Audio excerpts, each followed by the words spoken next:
नमस्कार, स्वागत आपका। मैं हूं आपके साथ अनंत त्यागी और आप देखना शुरू कर चुके हैं देश हित। छांगुर को लेकर रोज नए खुलासे हो रहे। एक पीड़ित ने दावा किया कि छांगुर ने घर में कब्रिस्तान बना रखा था। छांगुर के गुर्गों ने धमकी दी थी कि जाओ देखते हैं योगी क्या कर लेंगे। और अब योगी छांगुर की ईंट से ईंट बजा रहे हैं। कल कांवड़ यात्रा की अग्नि परीक्षा है, क्योंकि कल जुमा है और हरिद्वार से जल लेकर आने वाले उन रास्तों से गुजरेंगे जहां सांप्रदायिक तनाव हो चुका है। ऐसे में उत्तर प्रदेश सरकार ने अब एटीएस कमांडो की तैनाती कर दी। रात 8:27 पर आज बताएंगे कैसे सुशासन ने आईसीयू में दम तोड़ दिया और इसलिए बिहार में योगी फॉर्मूले की डिमांड हो रही है। और 15,000 फीट पर कल भारत ने मिसाइल चलाई तो चीन कैसे कांप गया। ये सब कुछ होगा आज देश हित में। इसके अलावा भी देश में बहुत कुछ है, लेकिन सबसे पहले बात देश हित की कवर स्टोरी। उत्तर प्रदेश का बलरामपुर, जहां धर्मांतरण का गुप्त लोक बनाने वाला छांगुर उर्फ जलालुद्दीन अब गुनाहों की सजा के बेहद करीब पहुंच चुका है। जेल से बैठकर अपने काले साम्राज्य को एटीएस और ईडी के एक्शन से डहते हुए देख रहा है। लेकिन अब छांगुर ये देखेगा कि कैसे योगी ईंट से ईंट बजाते हैं, क्योंकि छांगुर गैंग ने एक हिंदू पीड़िता को चेतावनी दी थी, योगी उसे बचा नहीं पाएंगे। इसके जवाब में योगी ने जो किया वो छांगुर से बर्दाश्त अब नहीं हो रहा।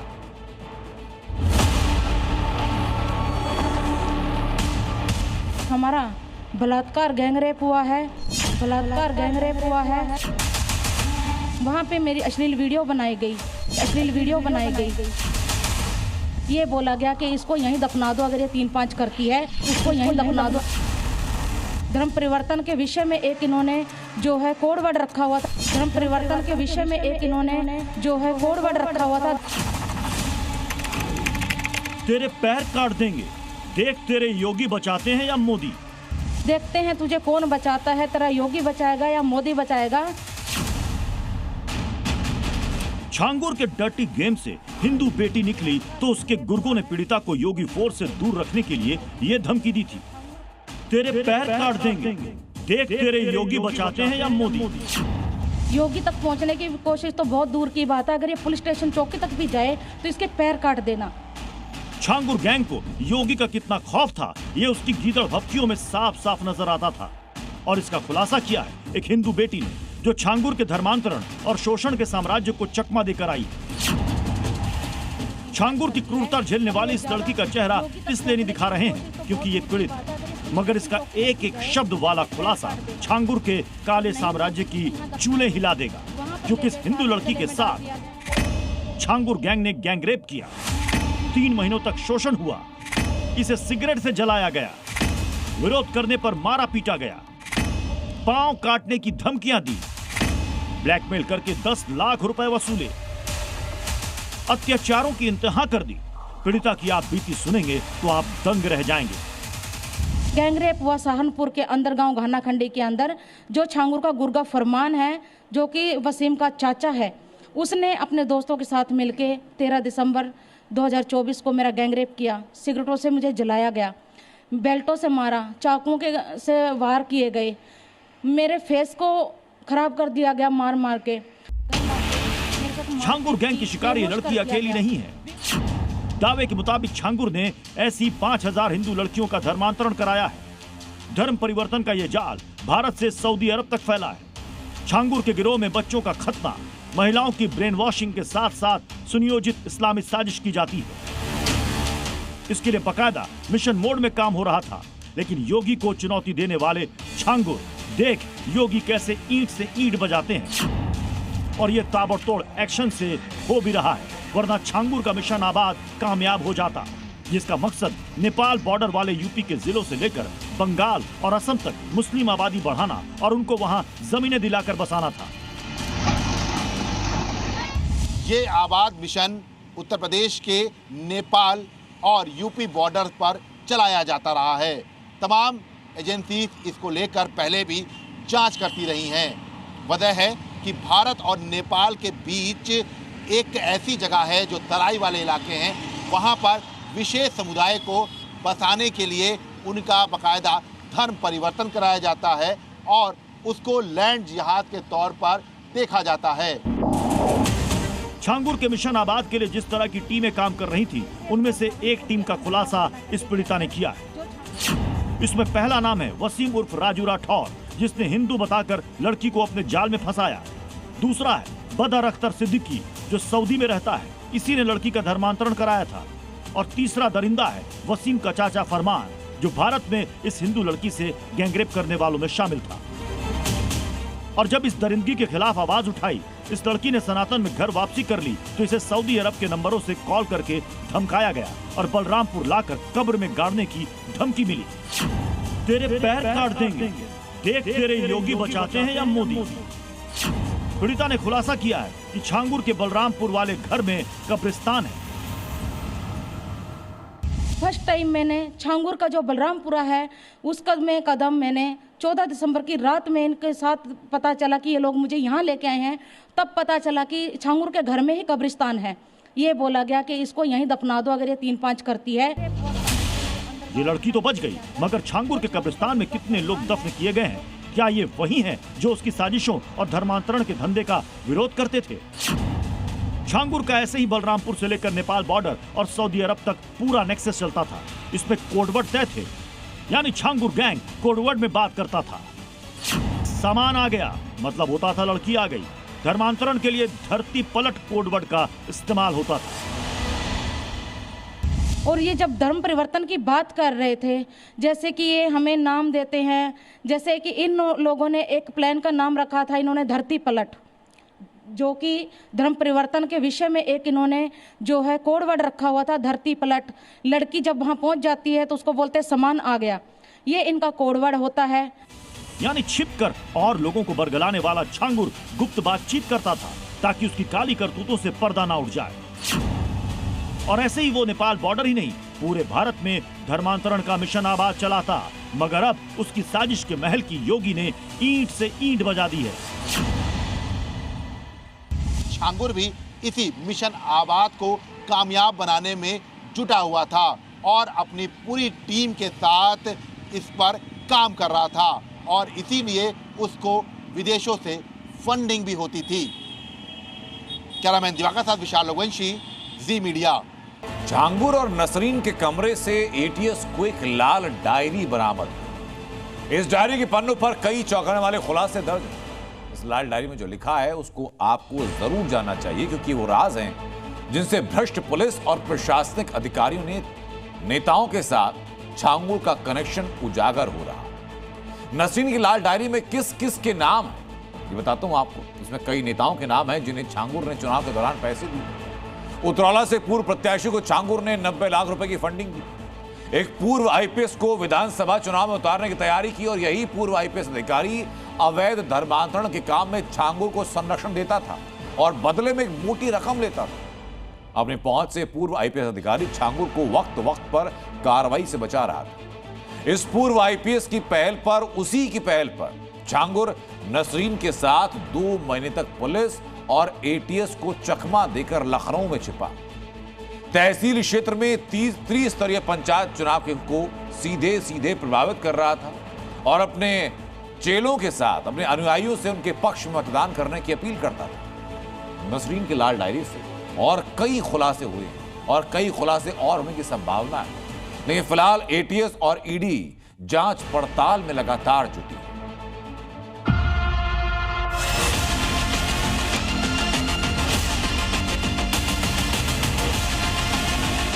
धर्मांतरण के खेल की जांच में एजेंसीज का एक्शन जारी है। जैसे जैसे जांच आगे बढ़ रही है, चौंकाने वाले खुलासे हो रहे हैं। ईडी ने छांगुर की काली कमाई के जितने भी ठिकानों का एड्रेस नोट किया, सब पर छापेमारी हो रही है। लखनऊ से 150 किलोमीटर दूर बलरामपुर में छांगुर के 12 ठिकानों पर छापेमारी हुई। लखनऊ से 1500 किलोमीटर दूर मुंबई में छांगुर के 2 ठिकानों पर छापेमारी हुई। मतलब ईडी ने छांगुर के कुल 14 ठिकानों पर छापेमारी की। बलरामपुर में दुर्गेश कुमार के यहां ईडी ने रेड डाली। दुर्गेश कुमार ने ही छांगुर को जमीन बेची, जिस पर छांगुर ने आलीशान कोठी बनाई और योगी फोर्स ने बुलडोजर चलाया। ये बताइए, तुम्हारे घर पे ईडी आई है? हाँ आई है। क्यों आई है? ईडी किस लिए आती है? किस लिए आती है वही तो मैं आपसे पूछ रही हूँ। जांच करने आई है। जांच करने? कौन सी जमीन की जांच हो रही है आपकी? यही जमीन जो हम बेचे हैं छांगुर बाबा को। ये जमीन आप बेचे हो? जी। कितनी की बेची थी? पैसे नहीं पता है। छांगुर के बलरामपुर वाले जिन ठिकानों पर रेड हुई उनमें से एक है अश्वी बुटीक। ये वही बुटीक जिसकी बिल बुक जी न्यूज ने आपको कुछ दिन पहले दिखाई थी। आप जो मेरे पीछे जो बुटीक देख रहे हैं ना, आपको याद होगा ये वही बुटीक है जो जी न्यूज ने अपने कैमरे पे दिखाया था जब जमालुद्दीन के घर पर बुलडोजर की कार्रवाई हो रही थी। तो इसी बुटीक की जो बिल बुक थी वो जी न्यूज के हाथ पे लगी थी और हमने दिखाया था अपने दर्शकों को कि किस तरीके से इस बिल बुक के, इस बुटीक के नाम से इस एक बिल बुक जो है वो जमालुद्दीन के घर पर जी न्यूज को मिली थी और उस पे कई जो बिल है वो काटे गए थे। छांगुर के घर से 1 किलोमीटर दूर मधुपुर गांव में पूर्व प्रधान जुम्मन के घर पर भी ईडी ने रेड डाली। जुम्मन ने छांगुर को जमीन बेची, दस्तावेज खंगाले जा रहे हैं। कुछ दिन पहले जब बुलडोजर की कार्रवाई हुई तो यही लोग थे जो कैमरे पर आकर जमालुद्दीन को सही बता रहे थे और कहा था कि वो बेगुनाह है।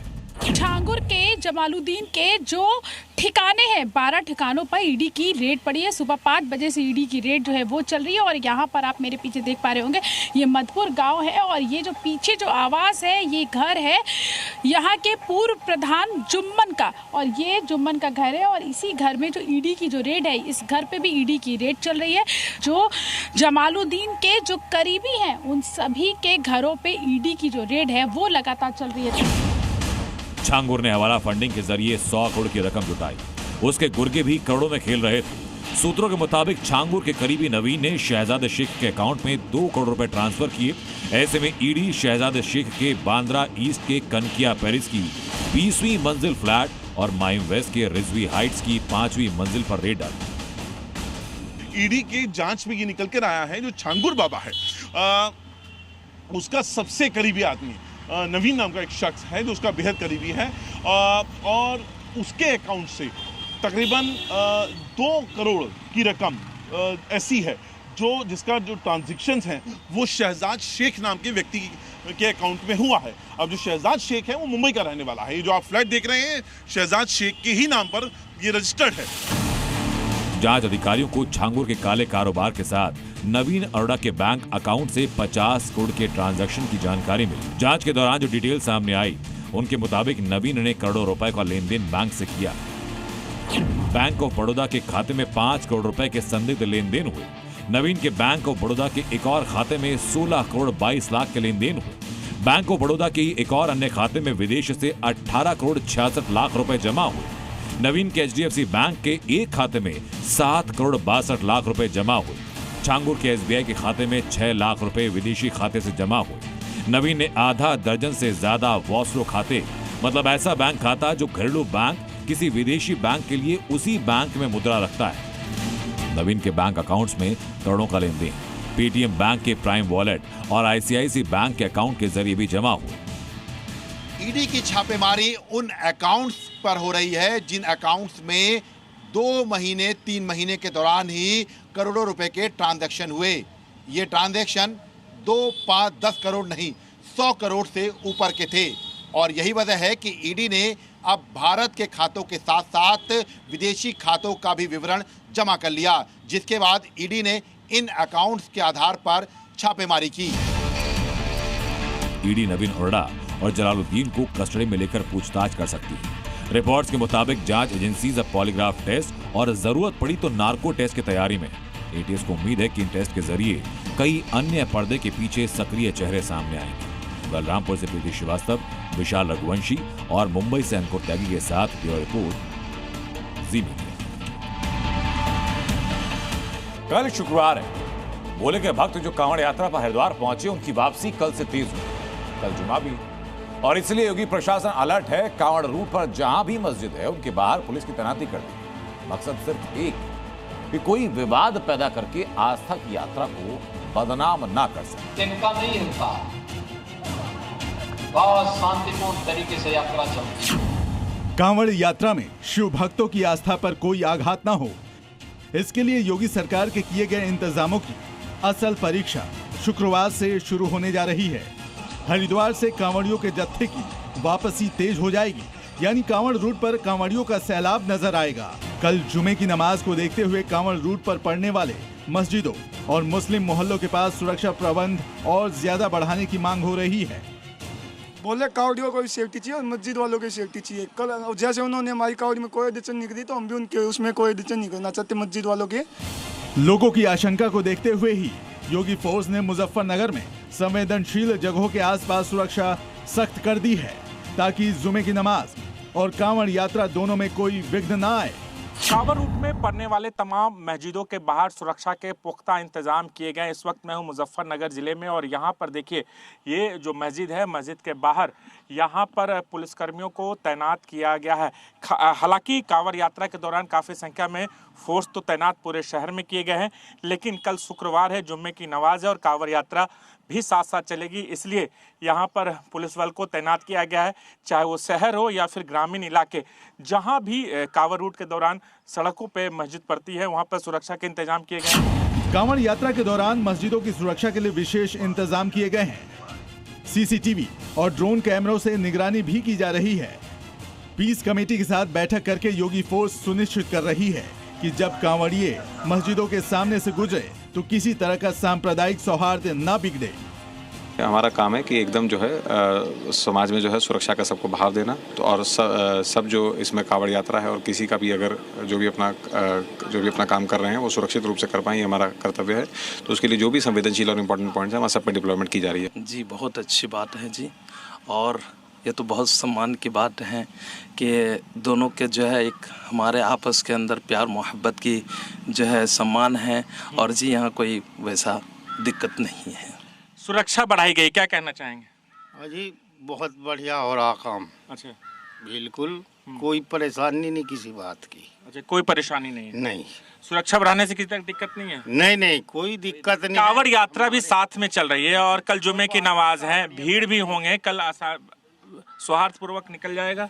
जी सब चीज़ हो जाएगा, कोई दिक्कत नहीं है। हम लोग इंशाल्लाह बहुत जो है प्रशासन ने बहुत बढ़िया तरीके से इंतजाम किया। मुजफ्फरनगर पुलिस ने खास इंतजाम किए हैं, डेडिकेटेड लेन बनाया गया है, इसके अलावा सुरक्षा के भी व्यापक इंतजाम किए गए हैं। आप तस्वीरें देखिए कि जो भी एक लेन बनाया गया है वहाँ पर पुलिसकर्मी, आला अधिकारी लगातार गश्त लगा रहे हैं, देख रहे हैं कि कांवड़ियों को किसी तरह की दिक्कत तो नहीं है। और यही वजह है कि एसपी ग्रामीण अपनी टीम के साथ लगातार मुजफ्फरनगर के हर उस ग्रामीण इलाके में जा रहे हैं जहां पर कांवड़ रूट या फिर पैदल कांवड़िए चल रहे हैं। डीजे की हाइट भी कम रखेंगे, डीजे की हाइट भी कम रखेंगे तो आवाज़ भी कम रहेगी। योगी प्रशासन के सामने असल चुनौती डाक कांवड़ियों की यात्रा को सुगम और शांतिपूर्ण बनाना है। डाक कांवड़ियों को दुर्घटना से बचाया जा सके, इसके लिए हर थाने में उन्हें शपथ भी दिलाई जा रही है। देखिए हमारा मेन जो एम है कि एक्सीडेंट फ्री, बिना किसी घटना के सुरक्षित रूप से कांवड़ को हम जो है कांवड़ यात्रा को संपन्न कराएं।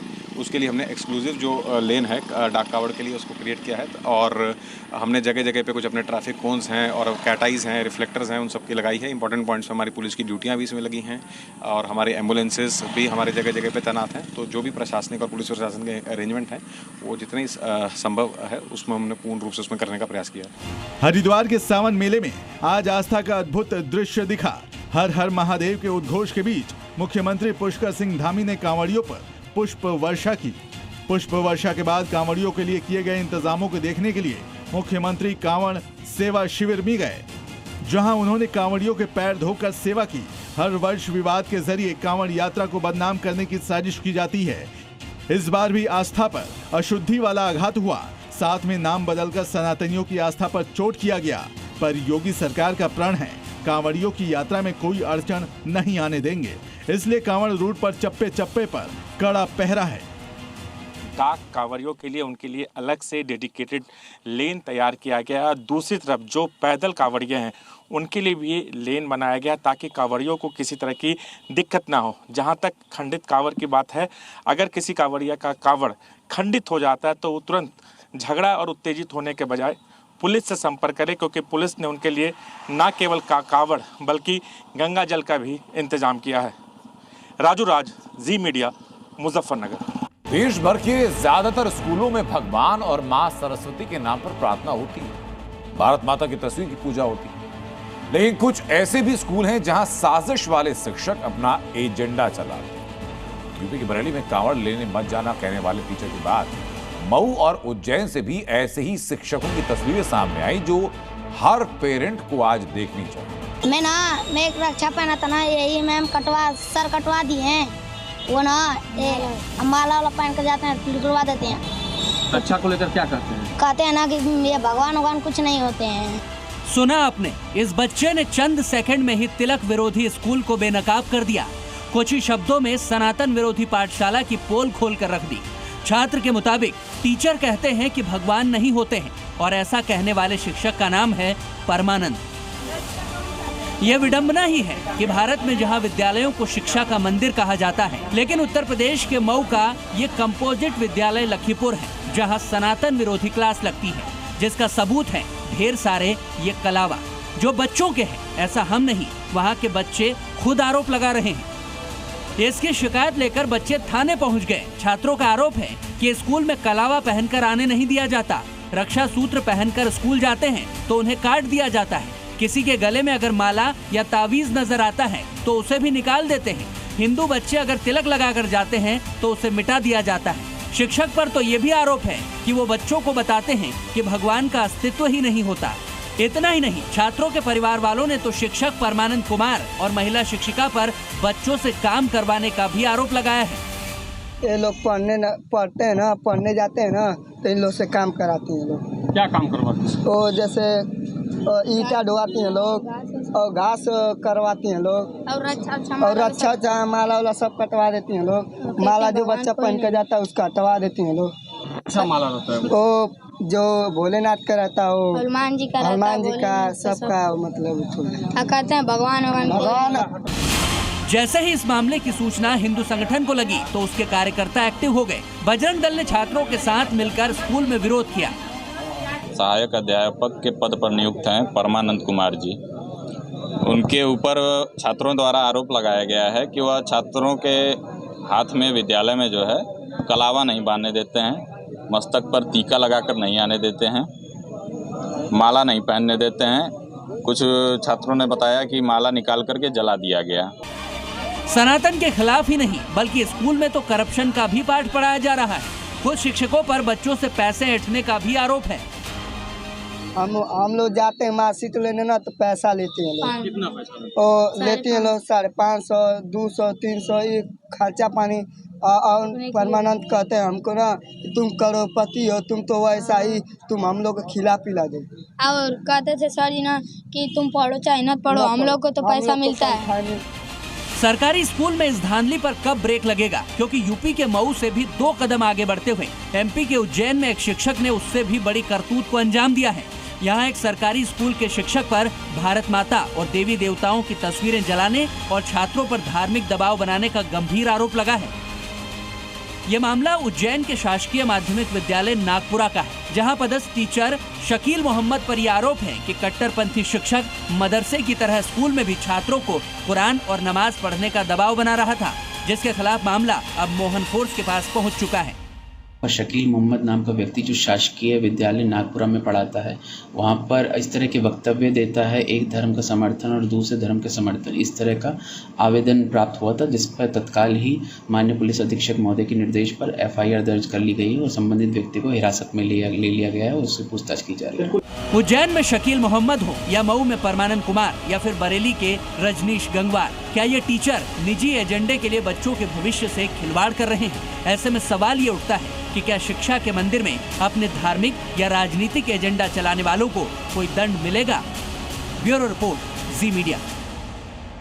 उत्तराखंड की सफिया और इशराना को भगवत गीता पसंद है। उत्तराखंड के सारे सरकारी स्कूलों में गीता श्लोक का पाठ शुरू हो चुका है।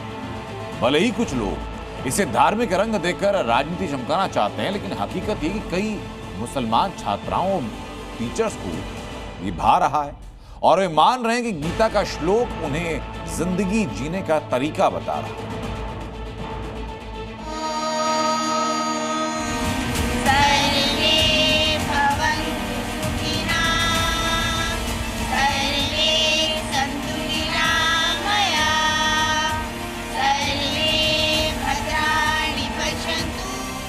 सफिया को गीता का ज्ञान पसंद है। श्लोक हमारे जीवन से जुड़े हुए हैं। जो हम करते हैं हमें पता चलता है कि हमें करना क्या है अपने जीवन में। तो ये हमें एक टाइप से जीवन जीना सिखाते हैं। भागवत गीता के श्लोक जीवन की सही राह दिखाते हैं।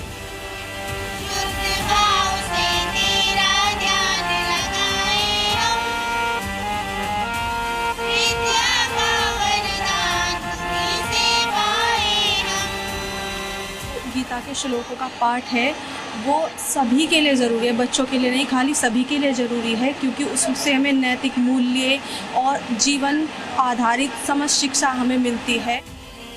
जिन लोगों को ये लगता है कि स्कूलों में गीता के श्लोक पढ़ाकर उत्तराखंड की धामी सरकार स्कूलों में धार्मिक शिक्षा दे रही है, उन्हें मुस्लिम छात्र सफिया और मुस्लिम टीचर इसराना की बातें सुनकर झटका जरूर लगा होगा, क्योंकि दोनों ही ये मानती हैं कि गीता के श्लोक उन्हें जीने की सच्ची राह सिखाते हैं।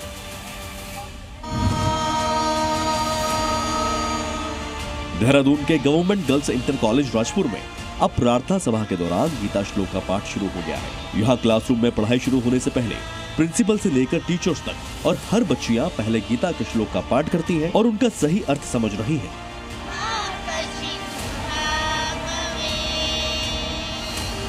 उत्तराखंड सरकार ने सरकारी स्कूलों में प्रार्थना सभा में गीता के श्लोक का पाठ हो, इसका आदेश किया है। और इस वक्त मैं राजधानी में जिस गर्ल्स इंटर कॉलेज में हूँ, वहाँ आप देखिए किस तरह से जो टीचर्स हैं वो हारमोनियम के साथ और तमाम जो बच्चे हैं वो गीता के श्लोकों का पाठ कर रहे हैं।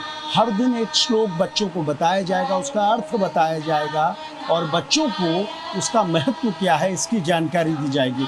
आप देखिए जो टीचर्स हैं उनके साथ कोरस में किस तरह से तमाम बालिकाएं यहाँ पर मौजूद हैं और जो बाकी बच्चे हैं वो तमाम बच्चे इन श्लोक को सुन रहे हैं और वो यहाँ पर मौजूद हैं। इसका अर्थ ये है, इसका तात्पर्य ये है कि तमाम जो बच्चे यहाँ पर मौजूद हैं उनको गीता के श्लोकों की जानकारी हो, गीता के श्लोक क्या हमें शिक्षा देते हैं उसको ये समझ पाएं।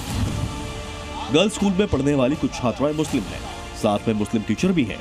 इन्हें गीता के श्लोक पढ़ने सुनने पर कोई एतराज नहीं है। और तो और इस स्कूल की संस्कृत टीचर मुस्लिम है और उन्हें ये जिम्मेदारी मिली है कि हर दिन गीता का एक श्लोक बच्चों को पढ़ाएं और उसका मतलब भी समझाएं।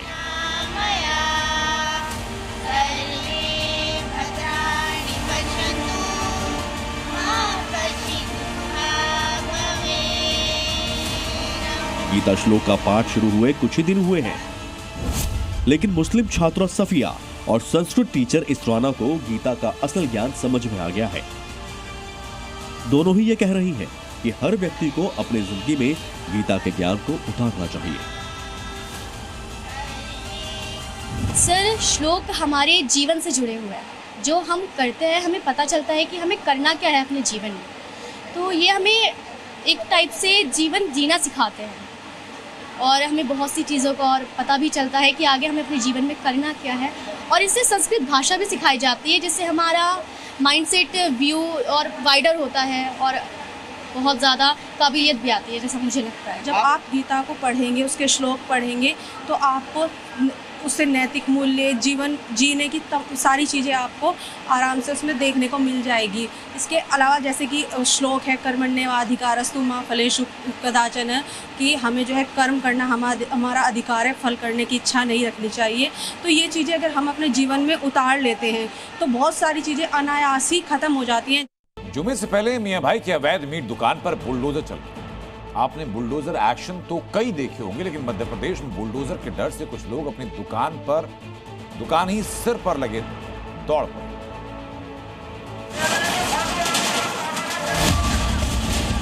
पीछे मस्जिद, उसके आगे बुलडोजर, पीला पंजा चला और अवैध निर्माण मिट्टी में मिला।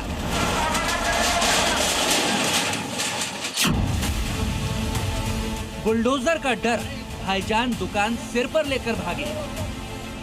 अब तक आपने बुलडोजर एक्शन की कई तस्वीरें देखी होंगी, लेकिन पहली बार देखिए कैसे बुलडोजर के डर से कुछ लोग अपनी दुकान सिर पर लेकर भाग रहे हैं। ये योगी के बुलडोजर का डर नहीं, बल्कि मोहन के बुलडोजर का खौफ है। लोग अपनी अवैध दुकान हवा में उड़ाकर ले जा रहे हैं। तस्वीरें मध्य प्रदेश के दमोह जिले से आई हैं, जहां जुमे से ठीक पहले मस्जिद और उसके आसपास बुलडोजर ऐसा गरजा, अवैध मीट की दुकानों की टीन से टीन अलग हो गई। दमोह का पठानी मोहल्ला मुस्लिम बहुल इलाका है। यहाँ लंबे वक्त से खुले में मीट की दुकानें चल रही थी और ये मीट की दुकानें सड़कों पर अतिक्रमण कर चलाई जा रही थी। इन्हें लग रहा था कि इनका अतिक्रमण चलता रहेगा, लेकिन बुलडोजर ने उन अवैध दुकानों की गलतफहमी कुछ ही मिनटों में दूर कर दी। बुलडोजर के एक वार ने अवैध दुकान को तुरंत ध्वस्त कर दिया। ये दुकान अरबिया हनफिया मदरसा के ठीक सामने बनाई गई थी। मदरसे के दरवाजे पर अवैध दुकान खड़ी कर दी थी, लेकिन मोहन फोर्स ने अब सब कुछ सही कर दिया है। शहर के मेन रोड में और शहर के अंदर भी बहुत से ऐसे टीन शेड लगा करके या अस्थायी रूप से अतिक्रमण करके रोड घेर ली गई है और वहाँ चौड़ाई कम हो गई है, लोगों को आने जाने में समस्या हो रही है। इसी तारतम्य में हमारे सीएमओ ने आज प्लान किया और प्लानिंग के तहत उन्होंने आज ये कार्रवाई की है और ये कार्रवाई हमारी लगातार जारी है। बुलडोजर एक्शन देखकर कुछ लोगों ने अवैध अतिक्रमण को खुद ही हटा लिया। जिस दुकान पर वो मीट बेचते थे उसके खुद ही टुकड़े टुकड़े किए और अपने साथ अपने घर ले गए। कुछ नॉनवेज दुकान चलाने वाले जो दुकान के टुकड़े नहीं कर सके, उन्होंने एकता दिखाई और दुकान को हवा में उठाकर हटा दिया। अवैध दुकानों के खिलाफ एक्शन की ये बस शुरुआत है, आगे और भी कार्रवाई हो सकती है। नगर पालिका दमोह के द्वारा जो खुले में मांस और मीट दुकान लगाई गई है, उन पे अतिक्रमण हटाने की कार्रवाई की जा रही है। सर, मंदिर के पास निरीक्षण किया है, क्या स्थिति बनी है सर? वो अभी वहाँ तो कोई उपस्थित नहीं है, लेकिन जो भी अगर अतिक्रमण है तो उसमें कार्रवाई करते हैं। 11 जुलाई को दमोह के अजमेरी गार्डन के पास एक हिंदू युवक राकेश की कार से कुचलकर हत्या कर दी गई थी। हत्या का आरोप अकील और उसके पिता नासिर पर लगा था। तब से दमोह में तनाव है। राकेश ने शिव मंदिर के पास नॉनवेज की दुकान लगाने से रोका था, जिसके चलते अकील और नासिर ने उसे कार से कुचलकर मार डाला। जिसके बाद हिंदू संगठनों ने अकील के इस अतिक्रमण को हटाने की मांग की थी। फिलहाल दमोह जिला प्रशासन ने अकील के अवैध निर्माण पर अभी तक कोई एक्शन नहीं लिया, लेकिन दूसरे इलाकों में मीट की अवैध दुकानों पर बुलडोजर से हल्ला बोल कर दिया, ताकि फिर किसी राकेश को अपनी जान न गंवानी पड़े। ब्यूरो रिपोर्ट, जी मीडिया। उत्तराखंड में कांवड़ यात्रा के दौरान पहचान छिपाने वालों को पकड़ने के लिए ऑपरेशन कालनेमी चल रहा है। हरिद्वार में इसका ट्रेलर दिखा तो अब शहर शहर यह अभियान चल पड़ा। देश हित में हमने आपको बताया था कि बाकी धर्म नगरियों में ऑपरेशन कालनेमी कब चलेगा, तो मथुरा में शुरू हो चुका है। वृंदावन में हिंदू संगठन और संतों ने मिलकर के नाम छिपाने वालों को पकड़ने की शुरुआत कर दी।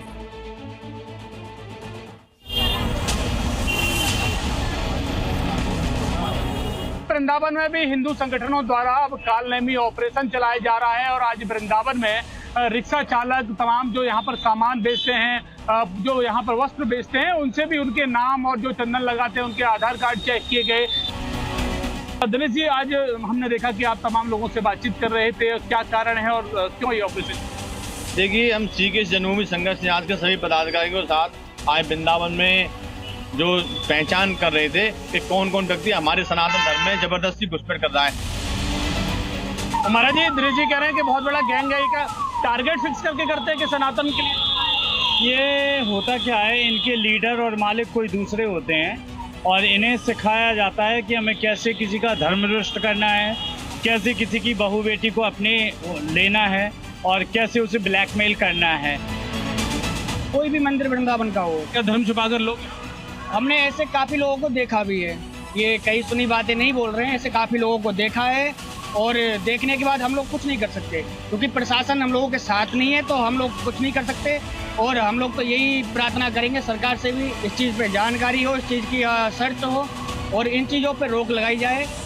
कि उनका कहना यह कि तमाम लोग धर्म बदलकर, धर्म छुपाकर, नाम छुपाकर वृंदावन में सनातन धर्म को आहत करने का काम कर रहे हैं। कर्नल शर्मा, जी मीडिया, वृंदावन। उधर असम में अतिक्रमणकारियों ने हिमंता सरकार के बुलडोजर पर हमला किया। ग्वालपाड़ा जिले में जंगल की जमीन पर कब्जा करने वाले लोगों ने बुलडोजर देखा और पत्थर बरसाने शुरू कर दिए। इसी की वजह से पुलिस को फायरिंग करनी पड़ी, जिसमें एक मुस्लिम युवक की मौत भी हुई। পাব্লিক সব ফায়ারিং কৰি আছে, টাকা গুলি মাৰি আছে।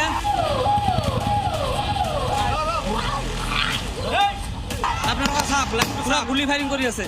पहले जमीन पर कब्जा करना और जब बुलडोजर दिखे तो पत्थर बरसा देना। भाईजान के इस पत्थरबाज मॉडल का जवाब असम की हिमंता सरकार ने हवाई फायरिंग से दिया है, ताकि संदेश साफ जाए, जो भी पुलिस पर पत्थर फेंकेगा उसका हिसाब गोलियों से किया जाएगा।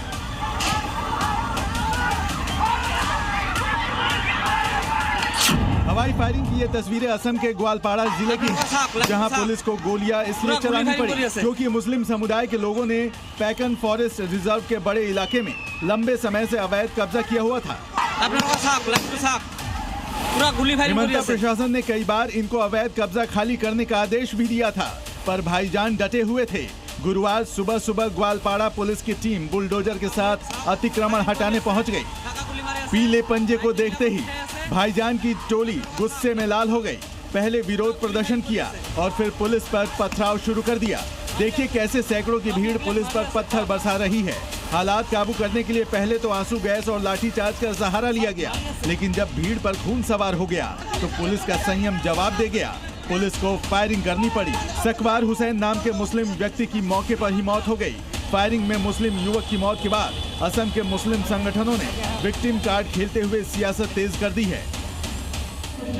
सब लोगों को रहने का सुविधा देता है। अगर ये लोग सरकारी जमीन पे है, क्यों इन लोगों को अब भूमि का अधिकार जो छीन रहा है, उन लोगों को क्यों पट्टा नहीं दिया जा रहा था? क्योंकि ये लोग मुसलमान है, इसलिए हम मुस्लिम स्टूडेंट्स यूनियन की तरफ से मांग करते हैं, जिसके हुक्म से आज गोली बरसा उनका हम मांग करते हैं इसको जल्द से जल्द सस्पेंड किया जाए। ग्वालपाड़ा के पैकन रिजर्व फॉरेस्ट में करीब 140 हेक्टेयर जमीन पर 1080 परिवारों ने घर बना रखा था, जिनमें से ज्यादातर बंगाली मूल के मुसलमान थे, जो कि पड़ोसी इलाकों या बांग्लादेश से आकर बसे थे। इनको पिछले साल नवंबर-दिसंबर में ही अवैध कब्जा खाली करने का नोटिस भी दे दिया गया था। हाई कोर्ट के आदेश पर इस इलाके में 12 जुलाई को अतिक्रमण हटाने के लिए बुलडोजर अभियान शुरू किया गया था। भाईजान की टोली को लग रहा था कि हंगामा और पथराव करके बुलडोजर का रास्ता रोक देंगे, पर हिमंता सरकार ने इस साजिश को फेल कर दिया। मुस्लिम युवक की मौत पर जहां मुस्लिम संगठन बुलडोजर को संविधान पर हमला बता रहे हैं, तो वहीं बीजेपी आरोप लगा रही है कि अवैध कब्जे के जरिए असम में डेमोग्राफी बदलाव की साजिश चल रही थी। मुख्यमंत्री हिमंता बिस्वा शर्मा का तो दावा है कि उनकी सरकार ने 4 साल में पूरे राज्य में 25,000 एकड़ जमीन मुक्त करवा चुकी है। असम में कुल फॉरेस्ट लैंड 17 लाख हेक्टेयर है, जिसमें से 3.62 लाख हेक्टेयर पर अवैध कब्जा है। जंगलों पर कब्जे की वजह से जंगली जानवर परेशान हैं, इसलिए हिमंता सरकार का बुलडोजर अभियान चल रहा है। पर बंगाली मुस्लिमों को लगता है कि बुलडोजर सिर्फ उनकी जमीन और पहचान को छीन रहा है, इसलिए उन्होंने पत्थरों की बारिश कर दी। पर वो भूल गए, एनआरसी हो या फिर घुसपैठ का मामला, कानून हाथ में लेने वालों का इलाज हिमंता सरकार कैसे करती है। ब्यूरो रिपोर्ट, जी मीडिया। शहबाज के पाकिस्तान में हाल ये कि मुनीर की फौज किसी को मुंह दिखाने लायक नहीं, और इसकी वजह खुद पाकिस्तान के हुक्मरान हैं। वहां के सैन्य तानाशाह हैं, जिन्होंने बलूचिस्तान पर अत्याचार किए, तो अब बलोच आर्मी ने ऐसा विद्रोह किया कि मुनीर की फौज डर के मारे बंकरों में छिपने को मजबूर है।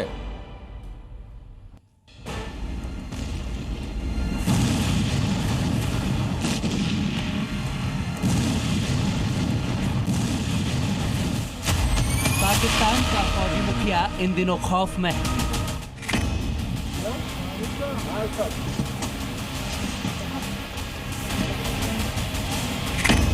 बलूच विद्रोहियों ने मुनीर की नाक में दम कर रखा है।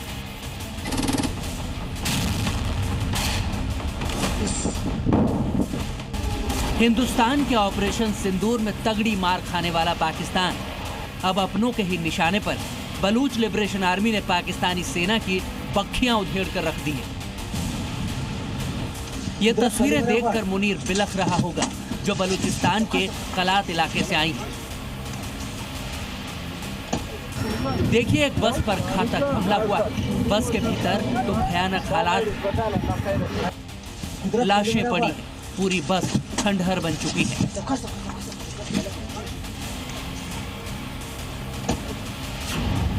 ये भयानक मंजर बीएलए के पाकिस्तानी फौज पर हुए 2 हमलों में से एक बड़े हमले के बाद का है।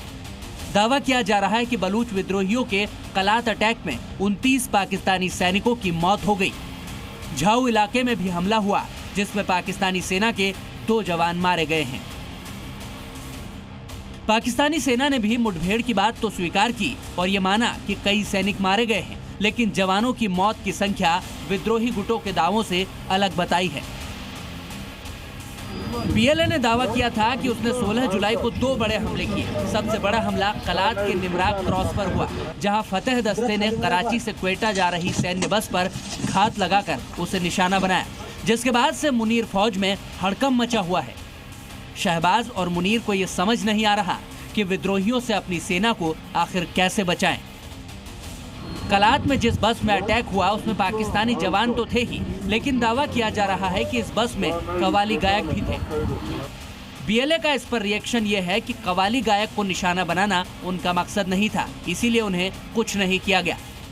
लेकिन बलूच आर्मी ने मुनीर फौज के खिलाफ जंग छेड़ रखी है। अब उससे बचना पाकिस्तानी आर्मी के बूते की बात नहीं लग रहा। भारत ने रक्षा सेक्टर में आज एक और उपलब्धि हासिल की।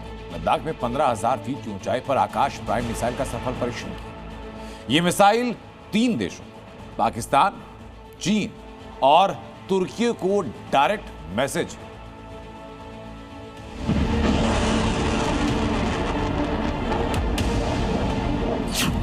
15,000 फीट की ऊंचाई, लद्दाख, ऊंची बर्फीली चोटियां, शरीर को जमा देने वाले ठंड और इस बीच आकाश प्राइम मिसाइल का सफल परीक्षण, देसी तकनीक का बेहतरीन प्रदर्शन, दुश्मन के विमान और ड्रोन का काम तमाम। लद्दाख से फायर हुई आकाश प्राइम मिसाइल चीन, पाकिस्तान और तुर्की जैसे देशों के लिए सीधा मैसेज है। ऑपरेशन सिंदूर में इस मिसाइल ने पाकिस्तान का जिस तरह से कचूमर निकाला, चीन और तुर्की ने उसे बहुत गौर से देखा होगा। आकाश मिसाइल की खासियत आपको दिखाएं। अभी देखिए कि लद्दाख में आकाश प्राइम मिसाइल ने परीक्षण में क्या हासिल किया। नंबर 1, ऊंचाई पर सफलता। लद्दाख जैसे ऊंचे और मुश्किल इलाके में 15,000 फीट की ऊंचाई पर परीक्षण करना आसान नहीं होता। पतली हवा और ठंडे मौसम में मिसाइल का सटीक निशाना लगाना तकनीकी दक्षता का प्रमाण है। नंबर 2, स्वदेशी तकनीक। ये सिस्टम पूरी तरीके से भारत में बनाया गया। हवाई खतरे से सुरक्षा दी गई। ये सिस्टम दुश्मन के विमानों और ड्रोन्स को रोकने में सक्षम है। ऑपरेशन सिंदूर के दौरान आकाश ने पाकिस्तान की मिसाइलों को हवा में ऐसे नष्ट किया जैसे कोई गुब्बारा। एक साथ 4 टारगेट पर हमले की क्षमता, पूरी तरीके से ऑटोमेटिक सिस्टम। आकाश प्राइम आकाश मिसाइल सिस्टम का एक उन्नत वर्जन है जिसे डीआरडीओ ने विकसित किया। मिसाइल सतह से हवा में मार करने वाली होती है, दुश्मन के विमानों या ड्रोन्स को निशाना बना सकती है। खासियत यह कि ऊंचाई और ठंडे मौसम में बखूबी काम करती है।